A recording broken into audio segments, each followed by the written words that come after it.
नमस्कार. आज आपण चित्रकार चंद्रकांत चन्ने यांची एक खूप छान छोटीशी कविता पाहणार आहोत. काळ्या रोपट्याची पांढरे फूल असं नाव आहे. मुंबईत लिहिलेली आहे 15 डिसेंबर 2022 रोजी. तर ह्या कवितेतल्या प्रतिमा, त्यातल्या भावना याचा जरा अर्थ उलगडून बघूया. काय वाटतं? कवितेची सुरुवातच बघा ना, एकदम धक्कादायक वाटते मला तर. वर्षानुवर्षे पडीत असलेल्या वांज जमिनीत तिथे काळं रोपटं उगवतं. म्हणजे हे अनपेक्षित आहेच, पण काळं. हे वाचूनच थोडं विचित्र वाटतं. आणि कवितेतली ती स्त्री पण, ती पण घाबरते ना. तिचे डोळे विस्फारले जातात आणि ती स्वैरभैर पळत सुटली. ही कसली भीती असेल? हो, ही प्रतिमा खरंच खूप प्रभावी आहे. वांज जमीन म्हणजे जिथे काही उगवेल अशी अपेक्षाच नसते, नाही का? आणि तिथे काहीतरी येणं, तेही काळं, हे म्हणजे धक्कादायकच. काळं म्हटलं की आपल्या मनात लगेच काहीतरी अज्ञात किंवा भीतीदायक असं येतं. आणि तिचं ते पळून जाणं, धास्तीनं दुसरी पायवाट शोधत बसली, हे दाखवतं की कसं आपण ठरलेल्या, सुरक्षित गोष्टींना चिकटून राहतो. काहीतरी अनपेक्षित आलं की पहिली प्रतिक्रिया असते पळून जाण्याची. बरोबर. म्हणजे आपली जी रोजची पायवाट असते, सुरक्षित वाटणारी, ती सोडायला नको वाटते. पण मग ती परत येते हे महत्वाचं आहे. बऱ्याच दिवसांनी पुन्हा हिंमत करून दबकतं, बुजतं, म्हणजे भीती तर आहे मनात, पण तरी काहीतरी तिला परत खेचून आणतंय तिथे.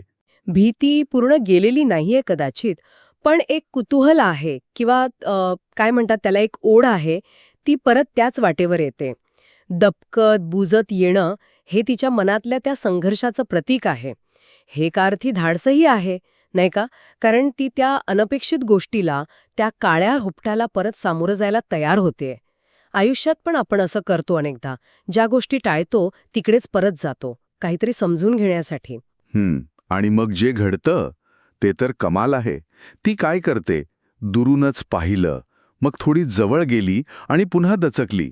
मला वाटलं आता पुन्हा काहीतरी भीतीदायक असेल, पण नाही. त्या काळ्या रोपट्यावरचं नाजूकसं पांढरं फूल तिच्याकडे बघून खुदकलं होतं. म्हणजे ज्याला घाबरून ती पळाली होती, तिथेच इतकं सुंदर नाजूकसं फूल, आणि ते फूल हसतंय. हे कसं समजून घ्यायचं? हाच तर कवितेचा गाभा आहे, हा विरोधाभास. काळं रोपटं जे भीतीदायक वाटलं, अज्ञात होतं, आणि पांढरं फूल, सौंदर्य, नाजूकपणा, कदाचित आशा. म्हणजे एकाच गोष्टीत हे दोन्ही पैलू आहेत. आणि हो, ते फूल फक्त उमललं नाहीये, ते खुदकलं आहे. हे खुदकड फार महत्वाचं आहे इथे. असं वाटतं जणू ते तिच्या भीतीची गंमत करतंय किंवा तिचं स्वागत करतंय, एका खेळकरपणे. जणू काही निसर्ग किंवा आयुष्यच म्हणतं, अरे चा, घाबरू नकोस, बघ इथे काय आहे. तर भीतीचं रूपांतर एका अनपेक्षित, जवळजवळ खेळकर अशा भेटीत होते. हा एक मोठा धडा आहे खरं तर. ज्या गोष्टी आपल्याला सुरुवातीला नकारात्मक वाटतात की मग भीतीदायक, त्यांच्या आतच काहीतरी अनमोल, काहीतरी सुंदर दडलेलं असू शकतं. आणि त्या शेवटी उर्दू ओळी आहेत ना कवितेत, मुझको अपना पता ठिकाना मिले, वो भी एक बार मेरे घर आए. याचा काय संबंध जोडता येईल या सगळ्याशी? त्या ओळींमुळे कवितेला अजून एक एक वेगळी खोली मिळतीये. एकीकडे असं वाटू शकतं की त्या स्त्रीच्या एकटेपणाबद्दल आहे हे, स्वतःची ओळख, स्वतःचं स्थान शोधण्याची तिची इच्छा, पता ठिकाणा. पण दुसरीकडे हे त्या अनपेक्षितपणे आलेल्या फुलासाठी पण असू शकतं. जणू ते फूल म्हणतंय, मला माझं स्थान मिळालं, आता तू पण मला स्वीकार. माझ्या अस्तित्वाला तुझ्या जगात जागा दे. किंवा कदाचित त्या फुलाच्या भेटीतूनच तिला स्वतःचा पत्ता ठिकाणा सापडण्याची शक्यता वाटते आहे. ही एक प्रकारची ओढ आहे, एका पूर्णत्वाची ओढ, जी भीतीनंतर आलेल्या आश्चर्यातून आणि मग स्वीकारण्यातून येऊ शकते.